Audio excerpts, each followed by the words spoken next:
so what? We ruined some lives. I mean, we made more money. Yeah. But no, but I mean, that's how people actually, you'd be amazed at how many people can't even figure out that one's not quite kosher. Right. You know, that they don't really, and they've been brought up on that thinking for so long that they actually think it's the way to think. It's normal. Mm-hmm.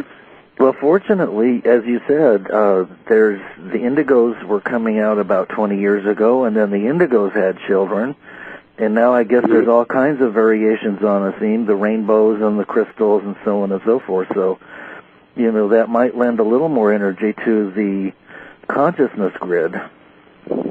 Oh, yeah, no, the kids that are coming in are prepared for what's coming and not for what has been. Right, yeah. And, you know, and in some cases they don't perform well on the testing that was based on an old paradigm because they're not functioning in that manner. Thank goodness. But yeah, no, this place is, the fact that they're even here is the greatest hope of all because it's obvious we won.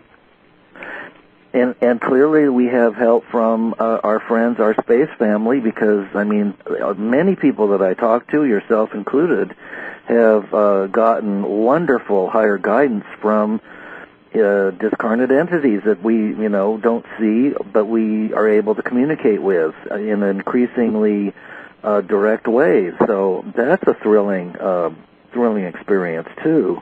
Oh, we're being watched very, very carefully.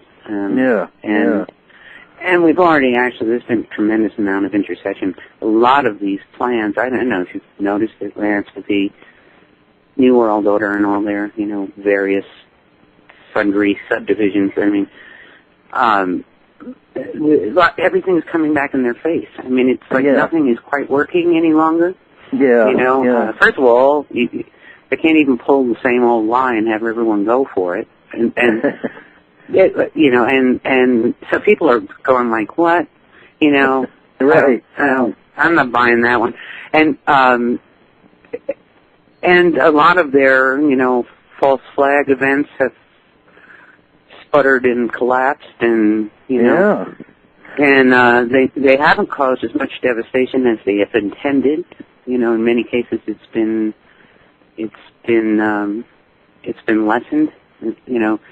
So there's been a lot of interference with them, and one of the greatest interference of all is the fact that this planet is on a vibratory shift where they're not being supported in the same manner that they once were. Right. And they only work on a certain. It's a certain. You know, it's 1:04 a.m. or something like that. They're broadcasting somewhere, and yet the place is shifted into.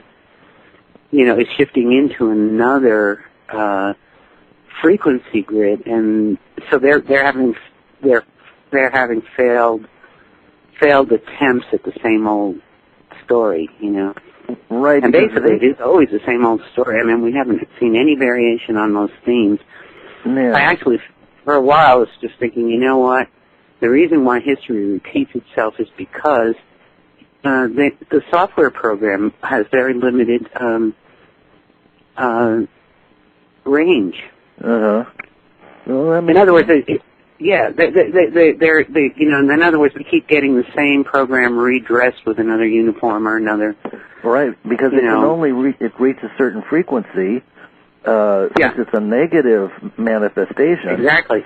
And so it can it can't go higher than a certain level, and so it's always going to be exposed once you go beyond that level and you're at a higher frequency, even if it's just a nanometer worth of, you know, and you'll be able to see. Yeah, and they only work within a certain band, and they may as well repeat their programs because as long as that band is operative, it doesn't matter that they repackage the program. Yeah. I mean, for one example, Nehru, fiddled while he burnt Rome because of the encroachment of the Christians. Then Hitler burned the Reichstag because of, and was given, sweeping powers, anti-terrorist powers. It's always terrorism, by the way. When they pull these cards, Yeah. You know, I mean, Nehru was playing the terrorist card, and so did Hitler play it, and so did Bush. I mean, it's like, that's very simple. It works. It has always worked. Doesn't matter how many times we play it, they fall for it each time. Oh, yeah, because nobody would believe that they could possibly be capable of doing such a thing. Yeah, I know. It's hard to imagine. It's frightening that we could be so gullible. Mm-hmm. But we are, and so that's why people like you and me have to kind of, like you said in the ET instruction manual, it's kind of, part of it is poking and prodding, like a cow. What was that word? Cowpoke. Poking sacred cows. That was it. Sacred cow. Yeah, it's true. I mean, actually, the way we have been being herded towards a certain point in consciousness, you know, as well as the dark forces, of course, are trying to herd us over a cliff. But, you know, that's the epic that's playing out at the moment. Yeah. And it's been a long battle, and not only here. I mean, part of the thing about the timing on this planet, about when everything finally comes around, is that we're actually in a matrix that's much greater. I was shown it once, the mathematics on this.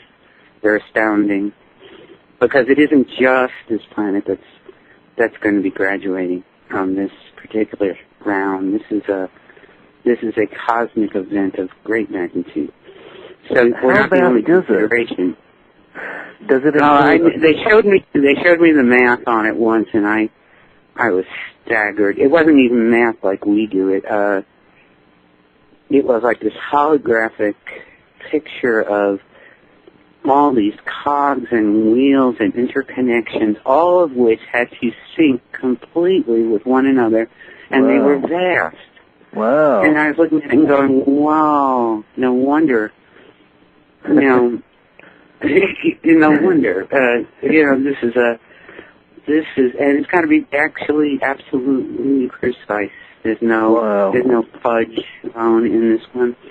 So that's part of our impatience here, is that because we've been waiting, for many of us waiting a long time now, you know, and it's gotten boring. And right. And I know that I'm getting pretty bored with some of the stuff that I'm watching play out, you know. Yeah, it's like, oh, for God's sakes, are they doing that one again? And yeah, so it's like, all right, this is getting boring. Let's get on with this one, and I think a lot of people feel that way. Yeah, I know. I mean, yeah, the people that have been in it for a while, they're pretty tired.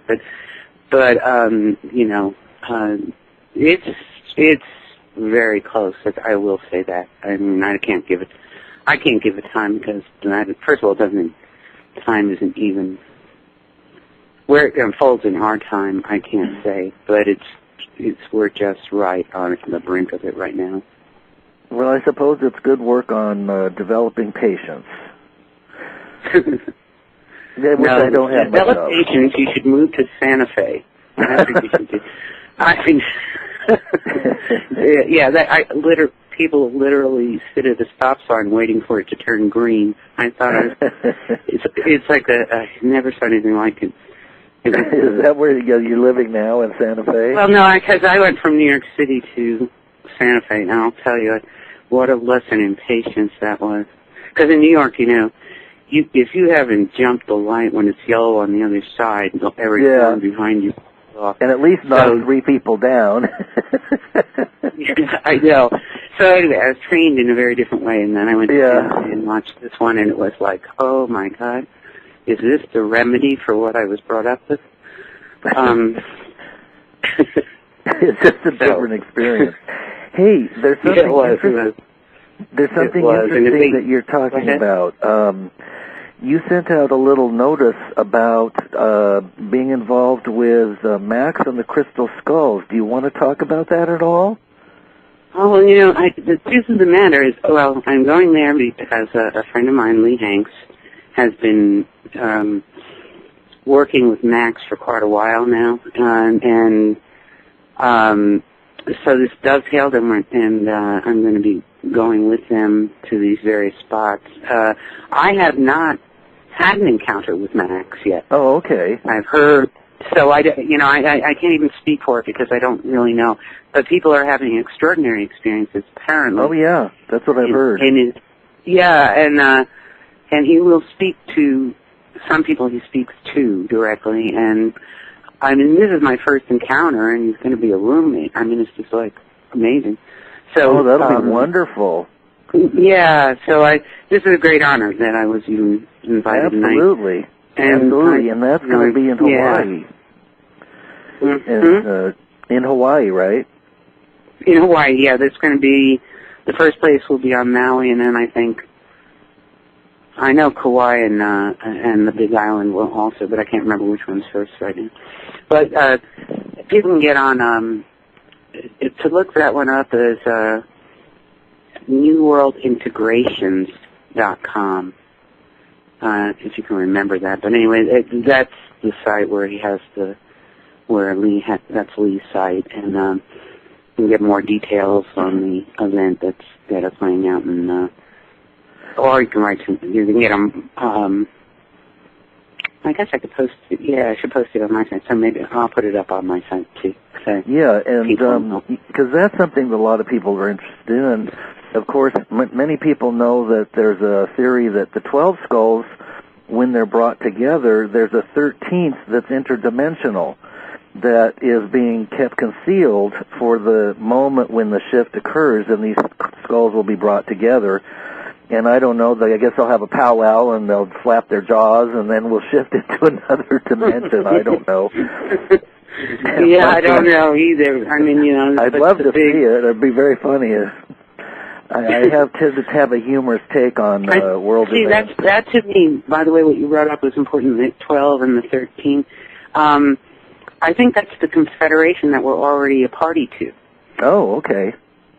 And actually, one of the things that tipped me off was reading Lost Symbol and then listening to, I keep forgetting his name, the person who really did the research on that. But in the Dome of Washington, the Capitol Dome is an ascension dome. And oh, yeah. Yeah. William Henry was the person who really... A lot of Masonic... Huh? There's a lot of Masonic stuff going on, too.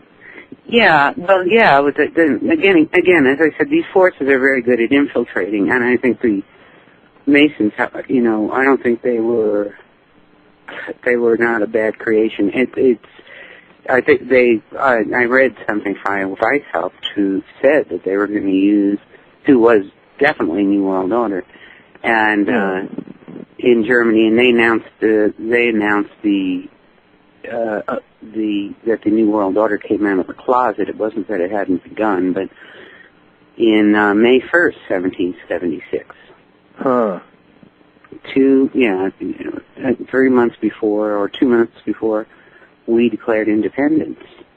Oh. Now, the interesting thing is this 13. We had 13 colonies, and on the dome of the Capitol building, Washington in his ascension is surrounded by 13 Vestal virgins. But William Henry pointed out, and I think he may be accurate because it struck a bell. The way I know when something's right is that it's like I already know it. Right. And someone says it, and I feel it. And right. He said that. And he said the thing, he said that most people say, and if they take you on a tour through D.C., they will say, oh, that's for the 13 original colonies. Well, why did we have 13 original colonies anyway? It's interesting because I looked them up, and by the way, Maine and Vermont were not part of it because Maine was a part of Massachusetts. I mean, how it configured to 13. And Vermont was partially a part of New York State and partially a part of New Hampshire. It didn't exist as a state. It's not that the regions weren't involved, but the states, the way we understand them, that's not how they were. Well, why did Massachusetts jump over New Hampshire and claim Maine? I have no idea. But anyway, so the 13, first of all, that's a significant number, and it's certainly significant in the Mayan calendar. It's the most significant number. And what William Henry was saying, we assume that they're talking about the